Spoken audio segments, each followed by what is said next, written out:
Il est 23h partout en Côte d'Ivoire. Merci de votre attention. Tout de suite, les titres à la une de l'actualité. En marge du forum Boao pour l'Asie où il conduit la délégation ivoirienne, le Premier ministre Patrick Achi a effectué une visite terrain au jardin botanique de Singlong dans la province de Hainan au sud de la Chine. Le cacao chinois lui a été présenté au cours de cette visite et le Premier ministre s'est félicité du partenariat existant entre ce centre et le CNRA en Côte d'Ivoire. La 5e édition de l'As de la Palme a été lancée par le ministre d'État, ministre de l'Agriculture et du Développement rural, Kobena Kwasi Adjoumani. L'événement se donne pour objectif de promouvoir les atouts du palmier à huile et encourager ses planteurs.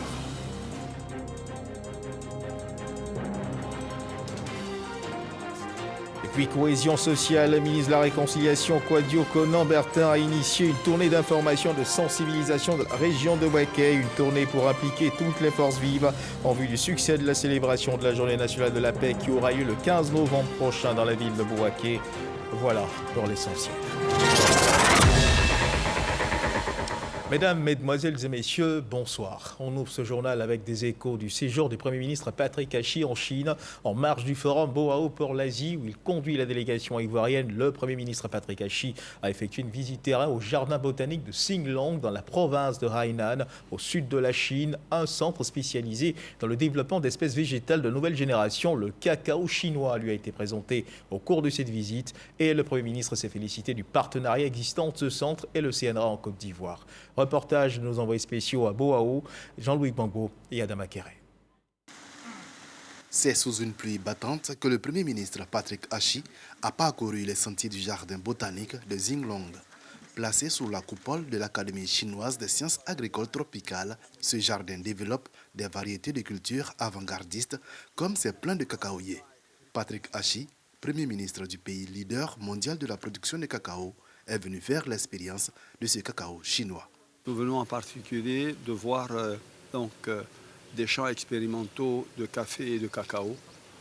Sur le cacao, nous avons vu des espèces qu'ils appellent des espèces de 4e génération qui n'existent pour l'instant nulle part au monde, qui vont sortir des labos de recherche pour être dans des sites de plantation pilotes dans la perspective d'approvisionner le marché chinois et éventuellement le marché extérieur. Fondé en 1957, le jardin botanique couvre une superficie d'environ 42 hectares et possède plus de 1200 espèces végétales, en partenariat avec plusieurs instituts de recherche à travers le monde, dont le CNRA en Côte d'Ivoire. Ils ont déjà signé des accords avec le CNRA pour pouvoir faire des échanges sur ces différentes variétés-là, afin de faire profiter également à notre pays du résultat de ces recherches et de voir dans quelle mesure nous pourrions ensemble procéder à la transformation et à la commercialisation de ces nouveaux produits sur le marché international. Le Premier ministre a effectué une autre visite de terrain. Cette exploitation rizicole, toujours dans la province de Hainan, au sud de la Chine. 80 hectares réalisés au moyen de techniques culturales modernes comme le sémi ou l'épandage d'engrais par drone. Et deuxième titre de ce journal, ici en Côte d'Ivoire, à Abidjan, précisément, le ministre d'État, ministre de l'Agriculture et du Développement rural, Kobena Kwasi Adjoumani, a procédé au lancement de la 5e édition de l'As de la Palme. Pour la petite histoire, il s'agit de la journée du planteur, reconfigurée en 2017 sous ce concept. L'événement se donne pour objectif de promouvoir les atouts du palmier à huile et encourager ses planteurs à retenir 100 lauréats issus de 4 régions seront récompensés cette année au mois d'août dans la région du Bassa-Sandra. Walter Amadou Ouattara. Les enjeux de l'agroforesterie dans la démarche vers la souveraineté alimentaire en Côte d'Ivoire, c'est le thème de la 5e édition de l'As de la Palme. Initiée par Palmici, filiale de Stifka en 2016, sous la dénomination Journée du planteur. La journée du planteur Palmici se présente pour nous comme un moyen de valoriser à la fois nos planteurs ainsi que les acteurs du secteur du palmier à huile. Cette journée est aussi un outil de sensibilisation et d'incitation à s'inscrire dans une démarche d'agriculture durable et à encourager la jeunesse à revenir dans ce noble métier. 100 lauréats, dont des planteurs, des sociétés coopératives, des intermédiaires d'achat et des transporteurs seront récompensés. Le développement de la filière palmier à huile en Côte d'Ivoire repose sur plus de 50 000 planteurs de palmiers à huile. Cette agriculture génère plus de 50 milliards de francs CFA de revenus annuels perçus par les planteurs. Chers parents, le président de la République, son Excellence M. Alassane Ouattara, voit vos peines et les difficultés que vous éprouvez au quotidien dans l'exécution de votre activité. Et il n'y est pas insensible. C'est pourquoi, à travers son gouvernement, il encourage et favorise toutes les initiatives prises en faveur, bien sûr, de votre bien-être et de la valorisation de votre travail. Après Aboisseau, Divo, Grand Laou et Beaunois, la 5e édition se tiendra sur 2 jours au mois d'août 2023 dans la région du Bassa-Central. Au moins 10 000 visiteurs sont attendus. Et loin des plants de palmiers, un autre événement cristallisera l'attention en Côte d'Ivoire dans le mois de juin. Du 15 au 17 juin, la 4e édition du Forum international du logement social, économique et standing se déroulera donc à Abidjan. Annonce faite par le président de la Chambre nationale des promoteurs immobiliers et constructeurs agréés de Côte d'Ivoire, Sidiki Sangaré, qui s'inquiète d'ailleurs de la flambée du foncier. Lancine Bakayoko. Le diagnostic fait par la Chambre nationale des promoteurs immobiliers et constructeurs agréés de Côte d'Ivoire inquiète. Selon son président, Sidiki Sangaré, les prix du logement et du foncier ont augmenté de 70 à 80%, le prix du terrain étant presque équivalent à celui du bâti dans la constitution du coût du logement. Dans une telle situation, l'accès au logement pour tous, logement privé ou public, en location ou en accès à la propriété, ne peut se faire sans une intervention des pouvoirs publics. Cette intervention peut prendre de multiples formes. Aide à la personne, subvention constructeur, action foncière, organisation du système financier, prêt à taux réduit. Cette rencontre qui aura lieu du 15 au 17 juin prochain à Abidjan vise à trouver une solution à la problématique du financement de l'accès au logement en Afrique. Il s'agit de promouvoir les logements abordables pour tous les citoyens afin de résorber le déficit de logement, notamment en Côte d'Ivoire. C'est une urgence parce que l'éducation à l'achat du logement, à l'accès au logement, au financement, tous ces aspects-là, il faut qu'il y ait une ambition pour les jeunes. Si vous avez une ambition pour les jeunes, c'est sûr que les projets vont marcher parce que les jeunes, c'est le présent et c'est l'avenir. Le président Alassane Ouattara a fait du logement social une priorité de son gouvernement avec un objectif de 150 000 unités. Cette édition des Philos met en avant l'accessibilité de la jeunesse aux logements sociaux et à la production de logements de qualité. Plus de 20 000 participants sont attendus à Abidjan. Un reportage de Lancine Bakayoko, l'harmonisation des formations techniques et professionnelles dans la sous-région figurait au cœur des échanges qui ont eu lieu entre le ministre de l'enseignement technique, de la formation professionnelle et de l'apprentissage, Kofi Nguessan, une délégation du réseau africain des institutions de fonds de formation professionnelle. Avant cet entretien, les membres de ce réseau étaient en séminaire à Grand-Bassam en vue de préparer leur prochaine assemblée générale ordinaire prévue à Conakry fin avril. Issa Chonoyeo. Rendre dynamique l'enseignement technique et professionnel de la sous-région. Faire en sorte que les compétences puissent s'exprimer dans les différents pays sans aucune barrière. C'est le vœu cher au réseau africain des institutions et fonds de formation professionnelle, RAF PRAO. En prélude à l'Assemblée générale ordinaire de ce réseau, dans quelques semaines, des membres se sont retrouvés à Grand-Bassam pour échanger et partager leurs expériences. Il est donc important que les États membres de RAFPRO puissent s'unir, puissent mettre ensemble des stratégies communes pour le développement de la formation professionnelle. La formation des jeunes est une préoccupation majeure pour le président de la République, Alassane Ouattara, et son gouvernement. En cette année déclarée, année de la jeunesse, le chef de l'État soutient le programme de l'Académie des talents et l'école de la deuxième chance. Des synergies d'action doivent être menées effectivement sur plusieurs aspects. Nous avons convenu de faire en sorte d'harmoniser nos pratiques de manière à ce que des organismes de formation, des cabinets de formation qui travaillent dans tel ou tel pays puissent avoir les mêmes habilitations, les mêmes agréments au sein de sur l'espace. En marge du séminaire de Grand Bassam, une délégation du bureau du RAFPRAO est venue rencontrer le ministre de l'enseignement technique, de la formation professionnelle et de l'apprentissage, Kofi Nguessan. Nous avons exprimé nos préoccupations. Le ministre nous a fait l'honneur de nous dire un peu quelle est sa vision justement de la formation professionnelle et de l'intérêt qu'il y a justement à former les ressources humaines. Nous en sommes plus que stupéfaits face à la démonstration. Tous les pays membres de ce réseau ont les mêmes types de problèmes. Et chez nous, nous avons expliqué la vision du président de la République, son Excellence M. Alassane Ouattara, qui a fait de l'année 2023 l'année de la jeunesse. Mais dans le fond, c'est que les structures en charge de former et d'insérer professionnellement les jeunes travaillent en concertation, unissent leurs efforts et fassent en sorte que les jeunes aujourd'hui soient formés dans de bonnes conditions et soient insérés de façon durable en activité. Les membres du RAFPRAO ont pris l'engagement d'œuvrer pour une collaboration mutuelle afin de garantir un enseignement technique et professionnel de qualité pour les jeunes de la sous-région. Une bibliothèque inaugurée, des livres et des ordinateurs remis à l'établissement de Notre-Dame des Apôtres. Ces faits se sont déroulés à Grand Bassam à l'initiative de la fondation dénommée l'Univers des livres, de la lecture, de la dictée. Un nom offert par le Rotary Club Abidjan Biétry. Reportage.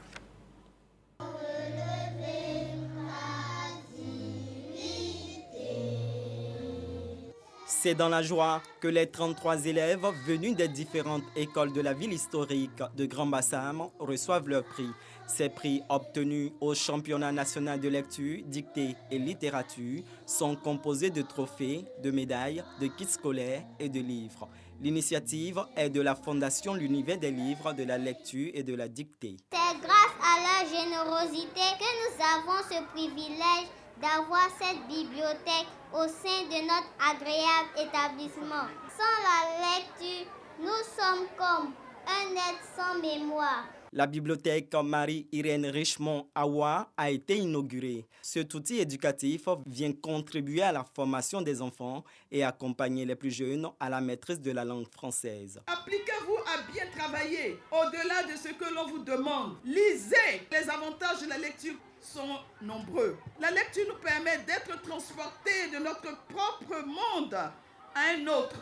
Entre les pages d'un livre, on peut s'immerger dans une autre époque et une autre culture. Après Bassam, nous allons poursuivre la mise en œuvre de notre plan d'action. 4 autres bibliothèques seront installées. La 3e cantine sera inaugurée. Nous rendrons visite à l'école des sourds. Nous passerons à la mise en œuvre du programme 10 000 lumières qui consiste à donner la lumière à des femmes en milieu rural. Ce don du Rotary Club est composé de meubles, de manuels scolaires et d'un ordinateur de dernière génération. Le Rotary Club Abidjan Biétry entend poursuivre d'autres actions en vue de promouvoir la lecture auprès des élèves. Coût global de ce don, 10 millions de francs CFA. Un reportage de Hamidi Rassouba commenté pour vous par Didier Nguessan. La grande chancellerie de l'Ordre national appelle les jeunes à croire en leurs rêves, cela en vue de réaliser des exploits. Pour les motiver dans ce sens, elle initie la première édition des Week-ends du mérite et de l'excellence. L'idée est simple, présenter à la jeunesse des modèles de réussite dans différents domaines afin de susciter une saine émulation. Et pour la première édition, c'est la pilote de ligne de la compagnie Air Côte d'Ivoire, Aya Gertrude Conan, qui a été présentée à la jeunesse comme modèle inspirant. Souleymane Denisongui, Lancide Bakayoko. Convaincu et déterminé que la promotion de l'énergie et du talent des jeunes est une chance pour la Côte d'Ivoire, la grande chancellerie de l'Ordre national a décidé de mettre en place un dispositif d'accompagnement des jeunes élèves à travers une nouvelle initiative. En nous inscrivant dans la vision du président de la République qui ambitionne de faire de la Côte d'Ivoire un pays émergent à travers les efforts de ses filles et de ses fils, nous avons bien voulu mettre en place ce programme dénommé les Week-ends du mérite et de l'excellence. Il s'agit de célébrer cette frange importante de la population ivoirienne. Institué par la grande chancellerie de l'Ordre national, Le week-end du mérite et de l'excellence est une lucarne qui permet aux plus jeunes de bénéficier des expériences réussies de leurs aînés. La détermination, la persévérance, la foi, ce sont les valeurs qu'on doit s'approprier dans la vie pour avancer. Il ne faut pas baisser les bras dès le premier obstacle. Les jeunes Ivoiriens l'ont compris.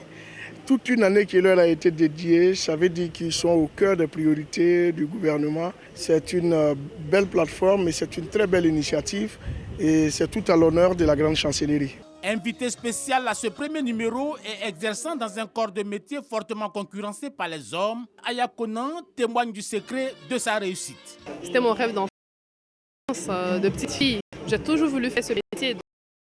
Je ne pouvais que mettre les moyens de mon côté pour atteindre mon objectif, tout en continuant de travailler de manière acharnée et en osant rêver toujours grand. Ce programme exhorte la jeunesse ivoirienne à épouser les valeurs de mérite et de l'excellence en vue de l'édification d'une nation compétitive dans un monde de rude concurrence. Dernier titre de ce journal, le ministre de la Réconciliation nationale a initié une tournée d'information de sensibilisation de la région de Bouaké. Kwadwo Konan Berta y a séjourné pour l'implication de toutes les forces vives en vue du succès de la célébration de la Journée nationale de la paix qui aura lieu le 15 novembre prochain dans la ville de Bouaké. Charles Tato. Sakassou, siège du royaume baoulé. Le ministre de la Réconciliation nationale y est allé pour l'annonce de son projet de paix, à savoir la célébration de la Journée nationale de la paix du 15 novembre prochain qui a pour cadre la ville de Bouaké, capitale de la région de Bouaké.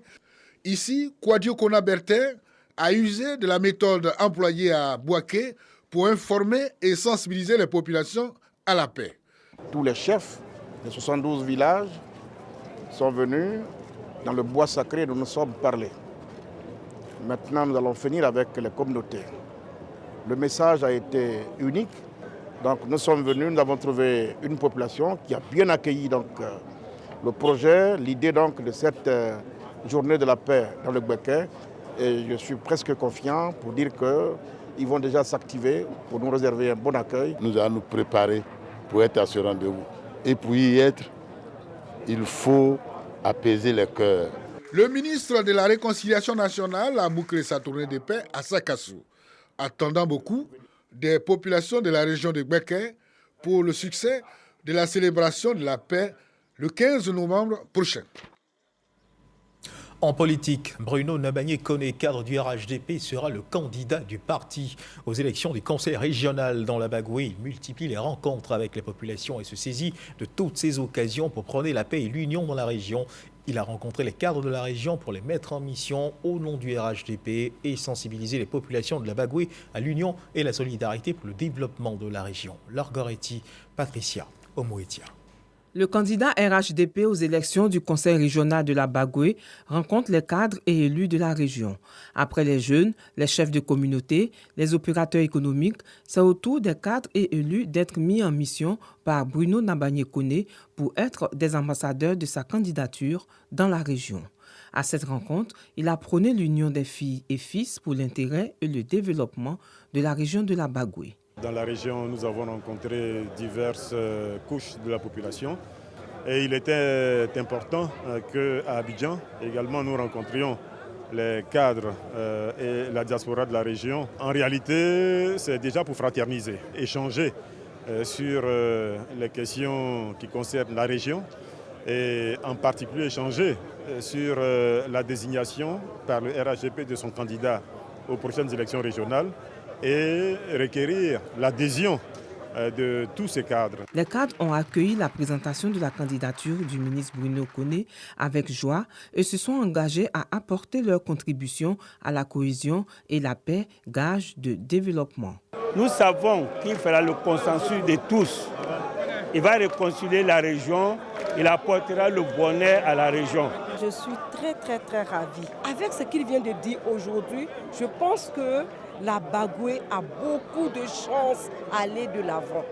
Au-delà de son programme, de ses ambitions pour la région qu'il nous a présenté, Monsieur le ministre a effectivement lancé un message fort en faveur de la paix, de la cohésion et de l'union des filles et des fils de la région de la Bagoé. Plusieurs questions de développement ont été abordées, notamment celles de la santé, de l'autonomisation de la femme, de la réduction de la pauvreté et de l'amélioration des conditions de vie.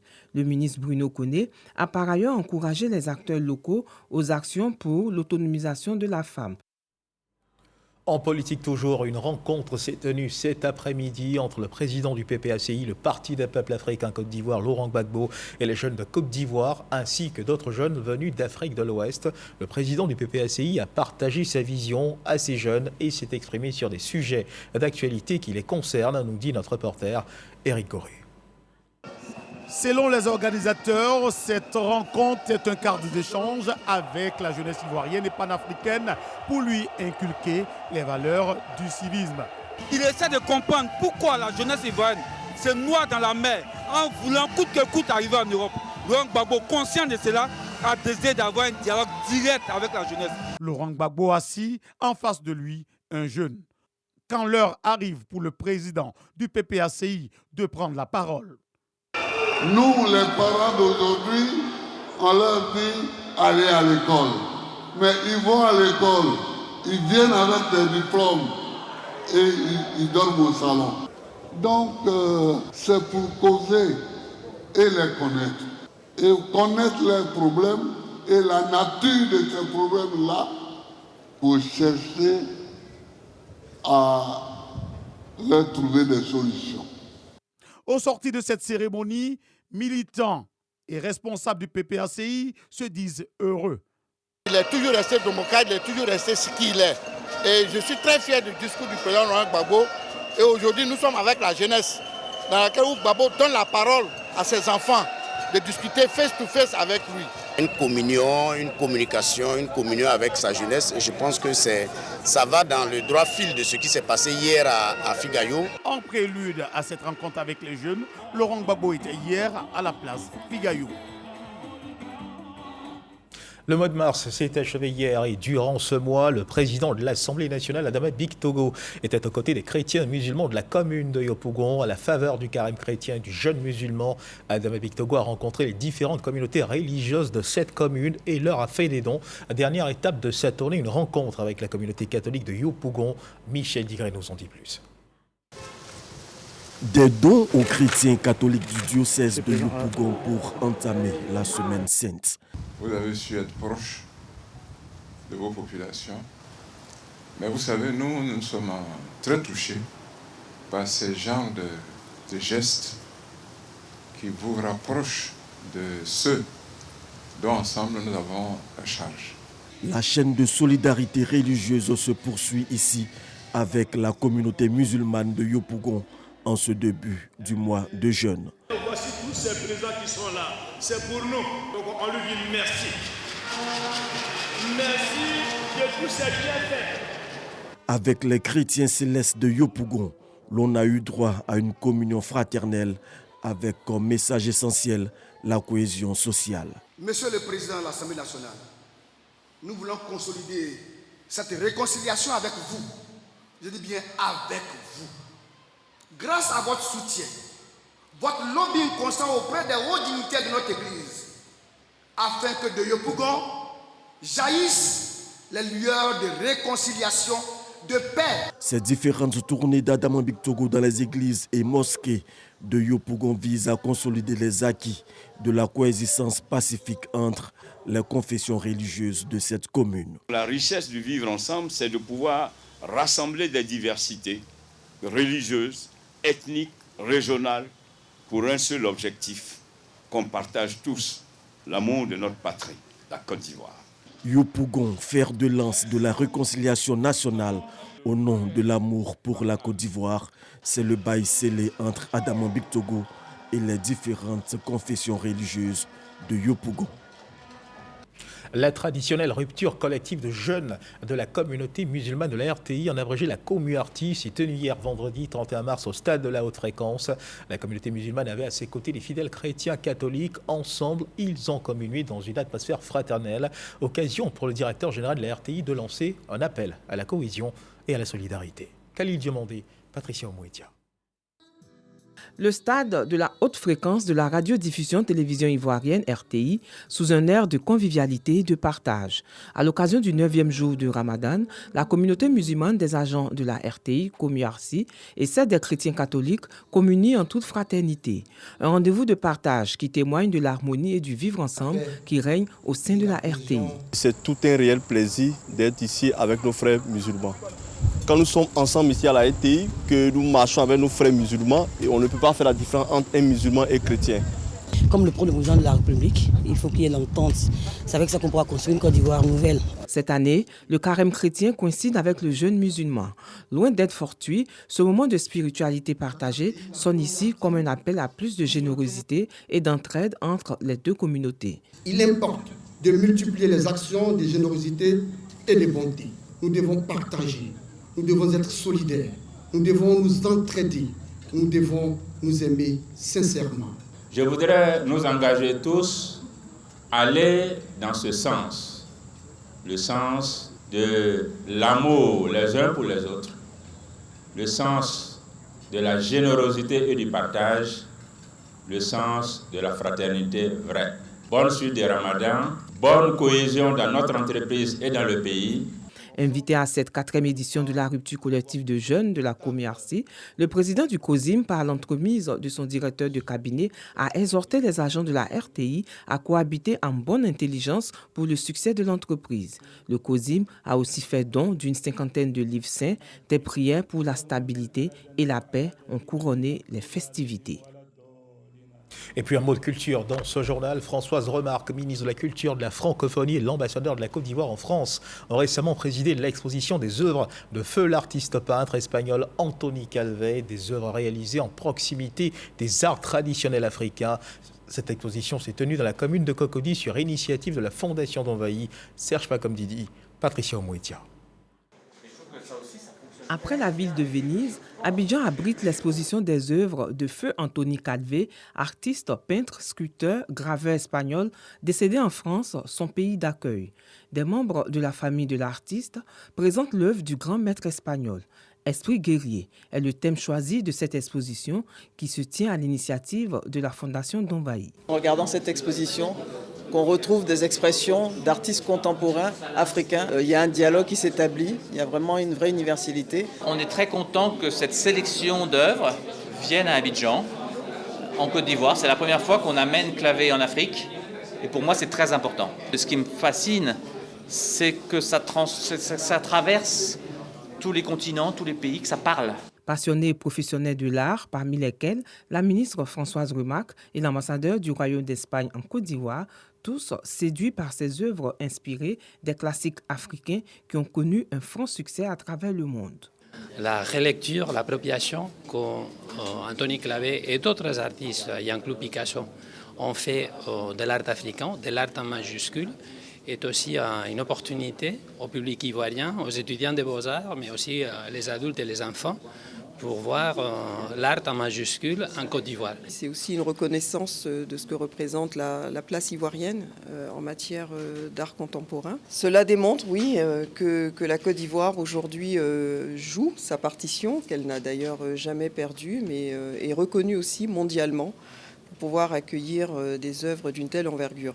Ce sont au total 23 œuvres de ce grand maître espagnol qui ont été exposées pour valoriser les arts africains et mettre en avant leur apport dans l'art mondial. Et dans l'actualité internationale au Burkina Faso, ce changement opéré à la tête des forces armées nationales par le capitaine Ibrahim Traoré, président de la transition, qui a procédé à de nouvelles nominations au sein des forces armées.